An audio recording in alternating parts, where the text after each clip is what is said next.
എല്ലാവർക്കും എക്സ്പെക്ടേഷൻസ് ഉണ്ട്. എക്സ്പെക്ടേഷൻസിലൂടെയാണ് ഓരോ ദിവസവും നമ്മൾ കടന്നു പോകുന്നത്. പ്രഭാതത്തില് നമ്മൾ ചിന്തിക്കുന്നത് ഇന്നൊരു നല്ല ദിവസമായിരിക്കും എന്നുള്ള എക്സ്പെക്ടേഷൻസ് ആണ്. എന്നാൽ തലേ ദിവസം ഉറങ്ങാൻ കിടക്കുമ്പോഴോ നാളെ എനിക്ക് നല്ല ദിവസമായിരിക്കും എന്നുള്ളതാണ്, അല്ലെങ്കിൽ എന്റെ ഫ്യൂച്ചർ നന്നായിരിക്കും എന്നുള്ള എക്സ്പെക്ടേഷൻസ് ആണ് നമുക്കുള്ളത്. നമ്മൾ ഇന്ന സ്ഥലത്തെ എത്തപ്പെടും എന്നുള്ളത് നമ്മുടെ എക്സ്പെക്ടേഷൻസ് തന്നെയാണ്. അതുപോലെ നമ്മുടെ ഫാമിലി വൈസ് നമ്മൾ കുറെ എക്സ്പെക്ടേഷൻസ് വയ്ക്കും. അതായത് നമ്മൾ നല്ല കരിയർ ബിൽഡപ്പ് ചെയ്യും.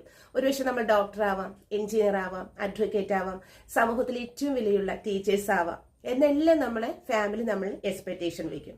എന്നാൽ ഫാമിലിയുടെ എക്സ്പെക്ടേഷൻസോ നമ്മളുടെ എക്സ്പെക്ടേഷൻസോ അല്ലായിരിക്കാം നടക്കുന്നത്. പകരം നടക്കുന്നത് യൂണിവേഴ്സിന്റെ എക്സ്പെക്ടേഷൻസ് ആയിരിക്കാം. അതായത് യൂണിവേഴ്സ് നമുക്കൊരു എക്സ്പെക്ടേഷൻ വെച്ചിട്ടുണ്ട്. നമ്മൾ ആരാകണം, എങ്ങോട്ട് മൂവ് ചെയ്യണം, നമ്മുടെ ലൈഫ് സ്റ്റൈൽ എന്തായിരിക്കണം, നമ്മുടെ ലൈഫ് എങ്ങോട്ട് ഒരു പുഴ പോലെ ഒഴുകി പോകണം എന്നുള്ളത് യൂണിവേഴ്സിന്റെ എക്സ്പെക്ടേഷൻസ് ആണ്. അപ്പോൾ നമ്മുടെ 3 തരത്തിലുള്ള എക്സ്പെക്ടേഷൻ, അതായത് ഫാമിലിയുടെ എക്സ്പെക്ടേഷൻ, നമ്മളുടെ എക്സ്പെക്ടേഷൻ, യൂണിവേഴ്സിന്റെ എക്സ്പെക്ടേഷൻ, അത് സംഭവിക്കുന്നത് ഓട്ടോമാറ്റിക്കലായി യൂണിവേഴ്സിന്റെ എക്സ്പെക്ടേഷൻ ആയിരിക്കും.